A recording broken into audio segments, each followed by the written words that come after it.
नमस्कार, आप देख रहे हैं प्राइम टीवी और मैं हूं आपके साथ नंदिनी यादव। वक्त हो चुका है उत्तर प्रदेश की बड़ी खबरों का रुख कर लेते हैं खबर की ओर। प्रधानमंत्री नरेंद्र मोदी ने आज मासिक रेडियो कार्यक्रम मन की बात के जरिए देशवासियों के साथ अपने विचारों को साझा किया। मन की बात कार्यक्रम की यह 102वीं एपिसोड थी। बता दें कि हर महीने के आखिरी रविवार को सुबह 11 बजे मन की बात का प्रसारण होता है। इस बार 25 जून आखिरी रविवार पड़ रहा है, लेकिन प्रधानमंत्री मोदी उस दौरान अमेरिका की यात्रा पर रहेंगे, इसलिए मन की बात का प्रसारण एक बार इस हफ्ते पहले हुआ है। प्रधानमंत्री नरेंद्र मोदी ने कहा कि बहुत से लोग कहते हैं कि प्रधानमंत्री के रूप में मैंने कुछ अच्छा काम किया है या कोई और महान काम किया है। पीएम के कार्यक्रम में तूफान विपर्यय का भी जिक्र किया गया। पीएम ने कहा कि कक्ष के लोगों ने जिस हिम्मत से विपर्यय का सामना किया वो तारीफ करने के योग्य है। इसी के साथ उन्होंने इंदिरा सरकार के दौरान देश में लगाई गई इमरजेंसी को भी याद किया। उन्होंने कहा, हम 25 जून को नहीं भूल सकते जिस दिन आपातकाल लगाया गया था। ये भारत के इतिहास का एक काला काल था। उस दौर में लोकतंत्र के समर्थकों पर इतना अत्याचार किया गया था कि आज भी मन कांप उठता है। राष्ट्रीय लोकदल ने फिल्म आदिपुरुष को उत्तर प्रदेश में बैन करने के लिए सीएम योगी आदित्यनाथ को पत्र लिखा है। राष्ट्रीय लोकदल के प्रदेश अध्यक्ष व्यापार रोहित अग्रवाल ने सीएम को लिखे पत्र में निवेदन किया है कि 16 जून 2023 को रिलीज हुई फिल्म आदिपुरुष को उत्तर प्रदेश में प्रतिबंधित किया जाए। रोहित ने कहा कि फिल्म निर्माताओं ने इस फिल्म को रामायण पर आधारित बताया है, लेकिन इसका कोई भी किरदार हमारे धर्म ग्रंथों की मर्यादाओं के अनुसार नहीं है। रोहित अग्रवाल ने पत्र में लिखा कि फिल्म में ऐसे डायलॉग हैं जो सनातन आस्था और सनातन प्रेमियों के हृदय को ठेस पहुंचाते हैं। उन्होंने फिल्म से धार्मिक भावनाओं आहत होने का आरोप भी लगाया है। तो बता दें कि आरएलडी ने सीएम योगी को पत्र लिखकर आदिपुरुष फिल्म को बैन करने की मांग की है। बता दें कि फिल्म आदिपुरुष को लेकर उठे विवाद के बीच अब उत्तर प्रदेश में भी आरएलडी ने सीएम योगी को पत्र लिखकर फिल्म को बैन करने की मांग की है। उन्होंने कहा है कि जिस तरीके से इस फिल्म में भगवान राम और रामायण की कहानी दिखाई गई है, लेकिन आज के डायलॉग और उसके निर्माताओं ने इस कदर इस फिल्म में दिखाया है कि वो हमारे रामायण ग्रंथों से मेल नहीं खा रहे हैं। ज्यादा जानकारी के लिए इस खबर पे हमारे साथ संवाददाता सुहानी जुड़ चुकी हैं। सुहानी, आरएलडी के तरफ से सीएम योगी को पत्र लिखा गया है और आदिपुरुष फिल्म को बैन करने की मांग की गई है। जी नन्नी, आपको बता दें कि ओम रावत के निर्देशक में ये बनी फिल्म आदिपुरुष जब ये इसका ट्रीजर लॉन्च हुआ था तभी से विवादों में घिर गया था और साफ तौर पे इसमें जो एक्टिंग किया गया, जो इसमें से डायलॉग बोला गया है, तभी से विवादों में घिरा हुआ था। लेकिन फिर भी जब ये 16 जून को सिनेमा घर में जब रिलीज हुआ तब लोगों ने साफ तौर पर ये कहना था कि भगवान राम के चरित्र को, भगवान राम की जो चीजें हैं वो दिखाया गया तो कहीं ना कहीं अच्छा होगा। लेकिन सभी लोग जो है अपने परिवार के साथ, अपने बच्चों के साथ, युवा पीढ़ियां ज्यादातर ये देखने गई कि कहीं अलग अंदाज में, एक अलग किरदार में जो है यहाँ के जो ओम रावत है वो निर्देश किए होंगे ये मूवी, लेकिन पूरी तरह से ये अलग निकली मूवी। आपको बता दे नंदिनी कि ये एक मीम मटेरियल जो आदिपुरुष मूवी बन गई है और हर जगह ट्रोल हो रही है। वही आपको बता दें कि यूपी में आरएलडी के नेता जो रोहित अग्रवाल है उन्होंने पूरी तरह से सीएम योगी को एक पत्र लिखा है और पत्र लिखकर इसे बैन करने के लिए यूपी में मांग की गई है। वही इलाहाबाद हाईकोर्ट में लखनऊ के बेंच ने याचिका भी दायर कर दी है और साथ ही दिल्ली के हाईकोर्ट में भी इसके खिलाफ याचिका दायर हुआ है। छत्तीसगढ़ से तमाम राज्यों में भारत के इसमें याचिका दायर हो रही है कि इसे बैन किया जाए पूरी तरह से, क्योंकि इसमें जो डायलॉग्स बोला गया है पूरी तरह से टपोरियों की तरह है। और आप सोच सकती हैं नंदिनी कि जो मनोज मुंतशिर जो कि युवा पीढ़ियों के लिए एक बहुत ही एक उनको माना जाता है कि आजकल के जो कवि हैं, हिंदी के कवि, उनको कई ऐसे अवार्ड से भी नवाजा जा चुका है और अगर इस तरह से वो डायलॉग्स लिखे तो बहुत निंदनीय है और उन पर काफी सवाल भी उठाया जा रहा है। तो कहीं ना कहीं माना जा रहा है कि वो कहीं ना कहीं हमारे भगवान राम और सीता माँ और जो भी इसमें जो किरदार निभाए हैं उन्हें पूरी तरह से गलत माना जा रहा है, क्योंकि हमारे रामायण में उस तरह है ही नहीं, पूरा अलग दिखाया गया है। आपको बता दें कि 90 के दशक में आए ये जो रामानंद सागर के रामायण था वो बिल्कुल वहाँ अलग है। वो बताया जा रहा है कि जो अरुण गोविल जो इसमें राम के किरदार निभाए थे वो भी इसमें तीखा बोले हैं कि इसमें जो भी किरदार निभाया, जो भी डायलॉग्स बोला गया, पूरे भगवान राम का अपमान किया गया, माँ सीता का अपमान किया गया। वहीं जो हनुमान जिसमें किरदार निभाए हैं नागदत्त, उनका भी ज्यादातर जो डायलॉग्स है वो मुंबई भाषा जो टपोरियों का होता है उसका यूज किया गया है। जी। तो इसमें साफ तौर पे ये कहा जा रहा है नंदिनी कि ये जो है वो हमारे रामायण और ग्रंथों में ऐसा कुछ नहीं है। जो अलग तरह से जो ओम रावत दिखाना चाह रहे थे, ये बिल्कुल ही अलग है। हमारे ग्रंथ का ये पूरी तरह से अपमान किया जा रहा है। जी जी नंदिनी। सुहानी, देखिए वही डायलॉग को लेकर लोगों की अलग अलग प्रतिक्रियाएं सामने आई हैं। आपने जैसा कि बताया, मनोज मुंतशिर ने इस बात पर कहा कि हमने इस फिल्म में वो डायलॉग दिया है जो कि लोग आम बोलचाल भाषा में यूज करते हैं। जी जी नन्ही, आपको बता दें मनोज मुंतशिर जो है हमारे इस वक्त के जो युवा पीढ़ियों के सबसे बड़े एक लेखक के रूप में माने जाते हैं जी। और उनके कहीं ना कहीं ये जो युवा पीढ़ी है अपना आइडियल भी उनको मानती है और वो बहुत सारे ऐसे जो कविताएं लिखे हैं, बहुत सारे ऐसी चीजें जो किए हैं, उनके लिए अवार्ड से भी नवाजा जा चुका है। लेकिन ये जो डायलॉग दिए हैं कहीं ना कहीं हमारे जो भगवान राम है उनका ये डायलॉग जो है शोभा नहीं देता है, क्योंकि 90 के दशक में भी आपने देखा होगा रामायण किस तरह से है और जो बूढ़े बुजुर्ग हैं, युवा पीढ़ी आज भी उससे बहुत ज्यादा प्रेरित होते हैं। और कोरोना काल में ही आपने देखा किस तरह से जो रामायण है रिकॉर्ड तोड़ और उसमें लोग उनका देखा 90 के दशक रामानंद सागर की जो रामायण है, तो कहीं ना कहीं वो जो लोग हैं वो कयास लगा रहे थे कि कहीं उससे भी मिलता जुलता कहीं हमारे रामायण होगा। और जो युवा पीढ़ी है एक अलग ही रूप में, एक अलग क्रिएटर के रूप में रामायण को देखेंगे। बता दें प्रभास जो इतने बड़े एक्टर है साउथ के, जो उन्होंने बाहुबली और बाहुबली 2 में अपना अभिनय से अपनी पहचान बनाई, वही कृति सैनन के एक्टिंग के काफी तारीफ किया जाता है। लेकिन इसमें पूरी तरह से अलग जो उनके जो दर्शक है काफी इससे निराश हुए हैं और लगातार उनको ट्वीट भी कर रहे हैं, क्योंकि कृति सैनन का साफ तौर पर कहना था कि बच्चों को ये मूवी दिखाया जाए कि वो हमारे इतिहास के बारे में, भगवान राम के बारे में जाने। तो क्या जो बच्चे हैं ये जाके ये इतिहास देखे कि इसमें पूरी तरह से अलग डायलॉग दिया गया है, क्या गलत असर नहीं पड़ सकता? ऐसे तमाम जो नेता हैं इस पे बैन लगाने के लिए अर्जी कर रहे हैं और सभी इलाहाबाद हाईकोर्ट, दिल्ली हाईकोर्ट में अर्जी दाखिल हो गया। तो आपको बता दें वहीं पर कहा जा रहा है कि से फिल्म ने बॉक्स ऑफिस पर अच्छी कलेक्शन की है। बताया जा रहा है कि फिल्म की शुरुआत अच्छी हुई है। इसी के साथ जिस तरीके से आरएलडी ने सीएम योगी को पत्र लिखा है, क्या इस पर एक्शन लिया जाएगा? जी नंदिनी, आपको बता दें कि पहले ही दिन इसकी कमाई जो है 80 से 90 करोड़ तक की कमाई इसकी चली गई थी और कहा जा रहा था कि ये पठान का जो रिकॉर्ड है तोड़ सकता है। लेकिन जो लोग हैं वो पहले की जो रामायण है उसके कयास लगा कि लोग जो अपने फैमिली के साथ अपने बच्चों को दिखाने के लिए रामायण गए, लेकिन पूरी तरह से अलग था। तो कहीं ना कहीं लोग मायूस है। पहले दिन तो ये कमाई कर ली, लेकिन अब जो है पूरी तरह से आपको बता दें बजरंग दल से लेके कई ऐसे आरएसएस है जो उन्होंने भी पूरी तरह से अर्जी लगाया है कि भारत में इसको बैन किया इस मूवी को। इसमें जो डायलॉग्स है उसको हटाने की मांग चल रही है। तो कहीं ना कहीं अब देखिए, क्योंकि हमारे जो सूबे के मुख्यमंत्री योगी आदित्यनाथ है वो पूरे हमारे जो हिंदू धर्म को लेकर काफी इस पे बातें करते रहते हैं और उसे लेकर तो कहीं ना कहीं जो अर्जी आरएलडी के नेता जो रोहित अग्रवाल ने लगे, तो इस पे सुनवाई होगा। अब देखिए आगे क्या होता है। हमारे योगी सरकार इस पे जो क्या इस पे कदम उठाती है ये तो आगे आने वाला वक्त बताएगा। लेकिन जो जनता जो है इससे पूरी तरह से आक्रोशित है और इसे बैन लगाकर लगातार ट्वीट भी कर रही है कि इसमें जो बयान है उसको हटाया जाए, इसमें जो डायलॉग्स है उसको हटाया जाए, जो इसमें किरदार निभाया गया है। क्योंकि आप देख सकती है रावण जो किरदार निभा रहे हैं सैफ अली खान, उनका जो दिखाया गया है कि बाल खड़े करके उनके दाढ़ी रखा गया, तो इस पर ज्यादा सवाल उठाया जा रहा है। तो इस तरह से जो डायलॉग्स है, जो किरदार है, उसको हटाने के लिए पूरी तरह से मांग की जा रही है। जी नंदिनी, तमाम जानकारी के लिए बहुत बहुत धन्यवाद आपका सुहानी। तो फिल्म आदि पुरुष को लेकर आरएलडी ने सीएम योगी को पत्र लिखा है। फिल्म की बैन करने की मांग की जा रही है। उत्तर प्रदेश में आरएलडी ने सीएम योगी को पत्र लिखा है।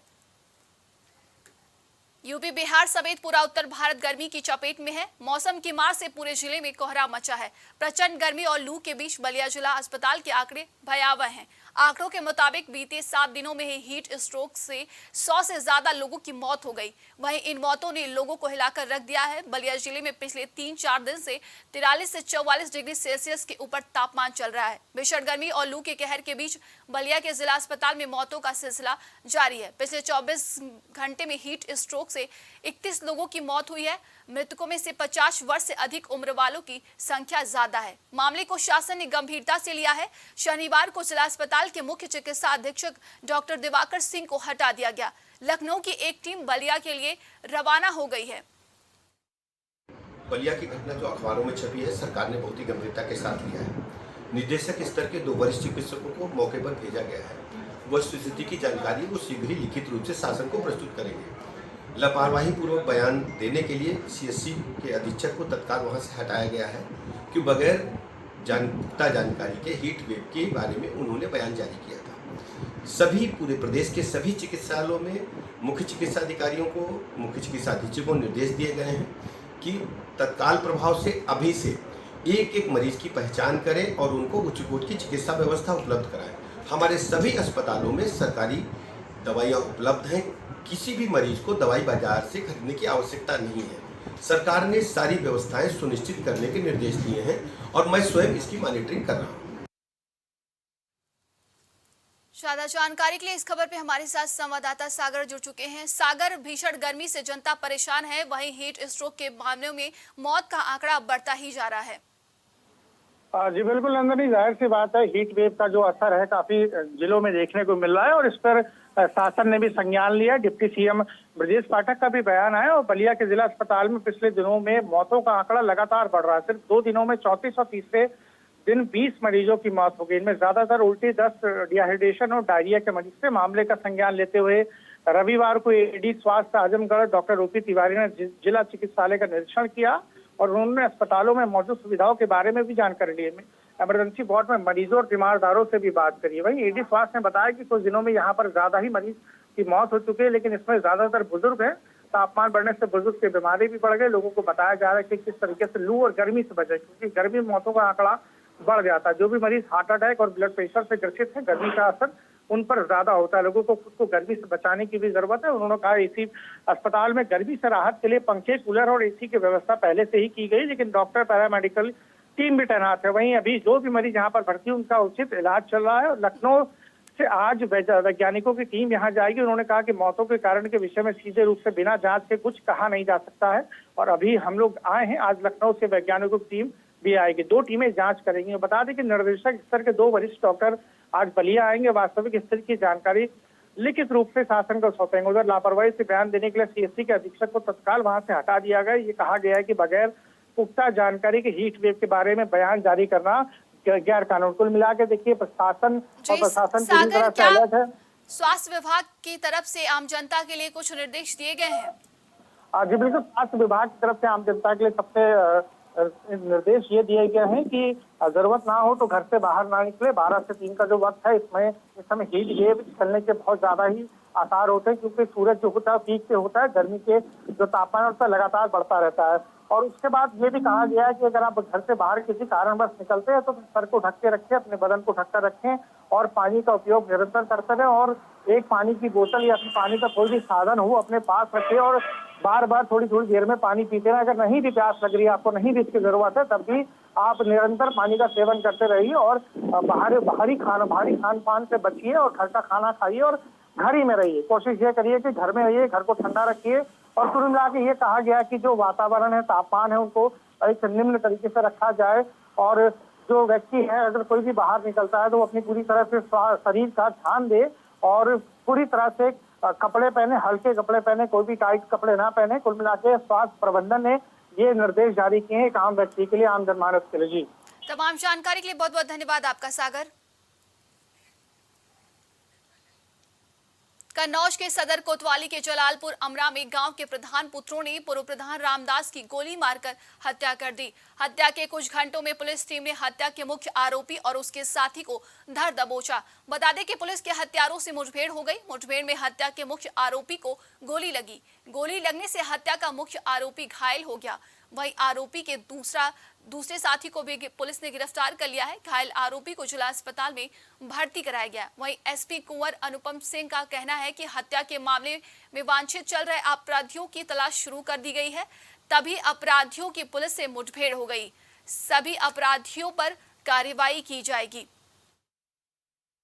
कल सायंकाल थाना कन्नौज कोतवाली में जलालपुर अमरा में एक व्यक्ति की गोली मार के हत्या कर दी गई थी, जो कि गांव के पूर्व प्रधान थे। इसी क्रम में अपराधियों की तलाश में आज तड़के अपराधियों से पुलिस मुठभेड़ हुई है। चेकिंग के दौरान अपराधियों ने पुलिस के ऊपर फायर किया है और अपने सुरक्षा में बचाव के लिए पुलिस बल ने भी जवाबी फायरिंग की है। इस पूरी कार्रवाई में एक अपराधी गोली लगने से घायल हुआ है, जो इस घटना का मुख्य अभियुक्त होना इसका प्रकाश में आया है। उसका एक साथी और गिरफ्तार हुआ है। पूरे मामले की जानकारी इनसे पूछताछ करके की जा रही है। अग्रिम विधिक कार्रवाई जो है कुछ ली। सर टोटल कितने गिरफ्तार हुए हैं? ये अभी की कार्रवाई जो आज तड़के की है उसमें एक अपराधी गोली लगने से घायल हुआ है और उसका एक साथी गिरफ्तार हुआ है। अन्य अपराधी जो इस घटना में संलिप्त थे उनकी तलाश की जा रही है। संभल में बहजोई रोड स्थित तुलसी टॉकीज के पास अवैध रूप से धड़ल्ले से संचालित साने रब अस्पताल की जांच कर उचित कार्रवाई की जाने की मांग करते हुए भाजपा नेता ने डीएम से शिकायत की है। पश्चिमी उत्तर प्रदेश के भाजपा क्षेत्रीय उपाध्यक्ष राजेश सिंघल ने डीएम को दिए शिकायती पत्र में कहा कि साने रब नाम से एक अस्पताल का संचालन शुरू हुआ। इस अस्पताल का निर्माण मानक अनुसार नहीं किया जा रहा है और न ही फायर ब्रिगेड की एनओसी ली गई है, जिसकी वजह से यहां पर कभी भी बड़ा गंभीर हादसा घटित हो सकता है। इतना ही नहीं, अस्पताल के आसपास मंदिर और पीपल के पेड़ के नीचे हिंदू समुदाय के लोग अपने रीति रिवाज के साथ पिंडदान करते हैं, लेकिन इस जगह पर अस्पताल द्वारा गंदगी की जा रही है, जिससे हिंदू समुदाय की भावनाएं आहत हो रही हैं। वहीं उन्होंने जांच कराकर अस्पताल संचालक के खिलाफ उचित कानूनी कार्रवाई किए जाने की मांग की है। संभल में जेई और एसएसओ का रिश्वत लेने की बातचीत का ऑडियो वायरल हो गया है, जिसके बाद भ्रष्टाचार में लिप्त जेई को सस्पेंड कर दिया गया। बता दें कि पवासा सब डिवीजन क्षेत्र के गांव खिरडी मोहद्दीनपुर बिजली घर क्षेत्र के किसानों से नलकूप के नाम पर रुपए मांगने का ऑडियो जमकर वायरल हो रहा है।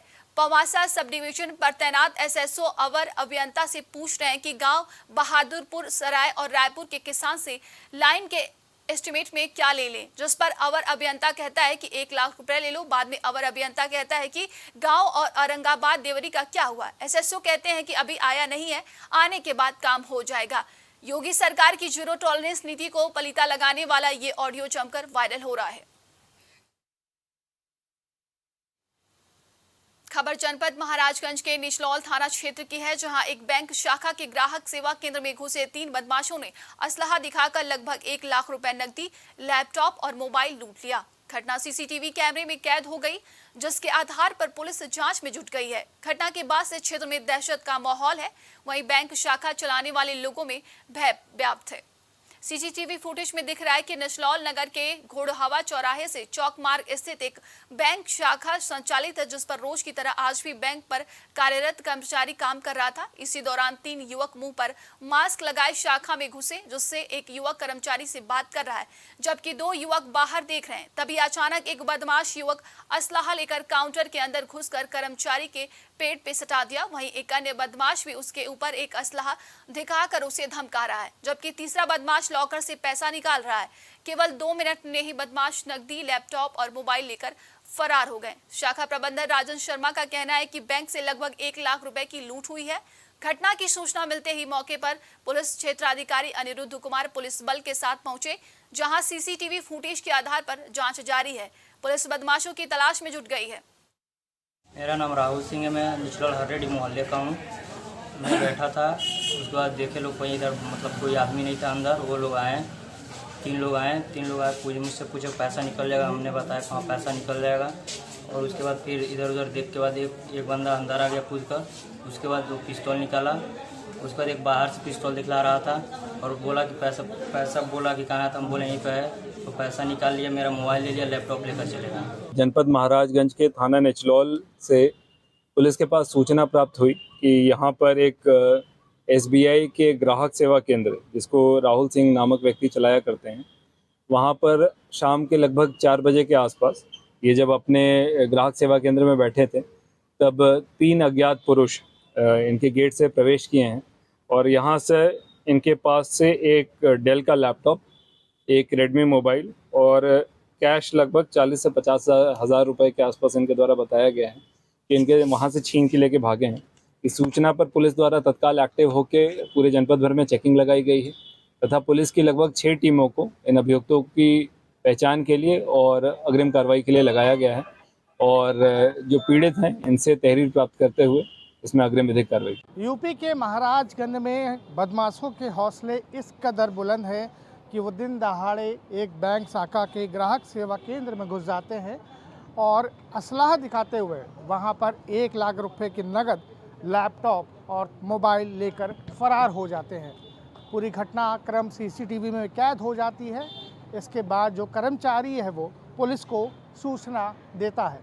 लेकिन कहीं ना कहीं सबसे बड़ी बात यह है कि एक तरफ यूपी पुलिस सुरक्षा के तमाम दावे भी करती है, तो वहीं दूसरी तरफ दिन दहाड़े लूट की घटना को अंजाम देना भी पुलिसिया गश्ती पर बेहद ही बड़ा सवाल पैदा करता है। कैमरामैन अरविंद के साथ सागर थापा, प्राइम टीवी, लखनऊ। झांसी के चेरगांव थाना क्षेत्र से एक लव जिहाद का मामला सामने आया है, जहां एक पीड़ित महिला ने थाने में लिखित शिकायत पत्र देते हुए बताया कि एक मुस्लिम युवक के साथ वह पिछले कुछ महीनों से लिव इन रिलेशनशिप में रह रही थी। इसके बाद जब महिला ने युवक से शादी के लिए कहा तो वह बिना बताए फरार हो गया। महिला ने युवक के परिजनों से उसके बारे में जानकारी ली तो उनके परिजनों द्वारा इस्लाम धर्म कबूल करने की बात कही। वहीं महिला को जान से मारने की धमकी भी दी गई, जिसके बाद महिला ने चेरगांव थाने में युवक के खिलाफ शिकायत दर्ज कराकर कानूनी कार्रवाई की मांग की है। इसके अलावा महिला ने झांसी के बीजेपी कार्यालय जाकर पूरी दास्तान सुनाई है। वहीं इस मामले में पुलिस अधीक्षक ग्रामीण गोपीनाथ सोनी ने जांच कर मामले में सख्त कार्रवाई की बात कही है। तो हमने कहा ठीक है, और मतलब उसने अच्छी बातें की तो हम उसकी बातों में आ गए। फिर मतलब हमने कहा बहुत दिन हो गए, 1 साल हो गई, और मतलब हमसे शादी कर लो। तो बोल रहे थे हम ऐसे शादी नहीं करेंगे, पहले मतलब हमारा धर्म अपनाओ फिर हम आपसे शादी करेंगे। तो हमने कहा नहीं, हम अपना धर्म नहीं छोड़ेंगे, और मतलब आप अपने धर्म में रहो, हम अपने धर्म में रहेंगे, और मतलब कोर्ट मैच कर लो। आप हमें ले आए, हमें कहीं का नहीं रहने दिया, ना उधर का ना उधर का। तो बोला कि नहीं, मैं नहीं शादी करूँगी, तो तुमसे नहीं करूँगी। आपकी पहले शादी हो चुकी है? हाँ, हमारी पहले शादी हो गई थी। तो पहले वाला पति हमें रखता नहीं था, तो हम अपने गांव में रहते थे सियानी में। बच्चे वगैरह के विरुद्ध एक मुकदमा लिखाने के लिए प्रार्थना पत्र दिया है। इसमें ये बताना है कि इस महिला रानूपाल चूँकि पूर्व में शादीशुदा है, अखिलेश पाल के साथ इसकी शादी हुई थी, और उसके बाद ये अपने पति से अलग रहने लगी थी। इसी हनीफ खान जो वर्तमान में जिसके साथ रह रही है, इसने जुलाई 2022 में एक मुकदमा 139/22 सावनी थाना चंदेरा टीकमगढ़ में लिखाया था, जिसमें 450, 376, 504, 506 की IPC। ज्यादा जानकारी के लिए इस खबर पे हमारे साथ संवाददाता भरत जुड़ेंगे। भरत, देखिए लव जिहाद का मामला सामने आया है, जहां पीड़िता अब न्याय की गुहार लगा रही है। जी बिल्कुल, मैं आपको बता दूं कि यह पूरा मामला झांसी जनपद के चिरगांव थाना क्षेत्र से सामने आया है, जहां महिला का आरोप है कि 1 साल पहले उसे एक युवक भगा के लाया और उसके बाद 1 साल उसके साथ लिव इन रिलेशनशिप में रहा। जब महिला ने उससे शादी की बात कही तो युवक वहां से फरार हो गया। महिला ने युवक के परिजनों से जब बात की तो परिजनों का साफ तौर पर कहना है कि आपको इस्लाम धर्म जो है वो कबूल करना पड़ेगा, तो उसके बाद ही हम आपकी शादी करवाएंगे। लेकिन उक्त मामले में अब महिला ने न्याय की गुहार पुलिस से लगाई है। लेकिन महिला का इस पूरे मामले में आरोप है कि चिरगांव थाना पुलिस ने महिला की तहरीर पर कोई भी कार्रवाई नहीं की, जब उसने इस मामले में वरिष्ठ पुलिस अधीक्षक से न्याय की गुहार लगाई है। जी भारत, इस पूरे मामले को लेकर पुलिस प्रशासन ने क्या कुछ अभी तक कहा है? जी बिल्कुल, मैं आपको बता दूं कि ग्रामीण जो एसपी हैं गोपीनाथ सोनी अब मामले पर सख्त रुख अपनाते नजर आ रहे हैं और मामले पर कार्रवाई की बात कर रहे हैं। लेकिन जो महिला का आरोप है कि महिला चिरगांव थाने जाती है लेकिन उसकी कोई सुनवाई नहीं होती है। महिला दर दर भटक रही है लेकिन फिर भी पुलिस उसकी सुनवाई नहीं करती है। जब महिला इसके बाद वरिष्ठ पुलिस अधीक्षक के पास न्याय की गुहार लगाने पहुंचती है। जी तो बताया जा रहा है कि महिला देखिए वहीं बीजेपी कार्यालय गई, उन्होंने अपनी पूरी आप बीती सुनाई, जिसके बाद अब एक्शन लिया गया है। वहीं पर बताया जा रहा है कि महिला को जान से मारने की धमकी भी दी गई थी। जी बिल्कुल, इस पूरे मामले में महिला का कहना है कि जब महिला युवक के परिजनों से बात करती है कि युवक यहाँ नहीं है, उससे बात भी नहीं हो पा रही है, क्या है मामला, तो महिला जो युवक के परिजन है साफ तौर पर उससे कहते हैं कि आपको धर्म परिवर्तन करना पड़ेगा, इसके बाद अगर आप यह नहीं करती हैं तो उसको महिला को जान से मारने की धमकी तक बढ़ा दी गई। जी तमाम जानकारी के लिए बहुत बहुत धन्यवाद आपका भारत।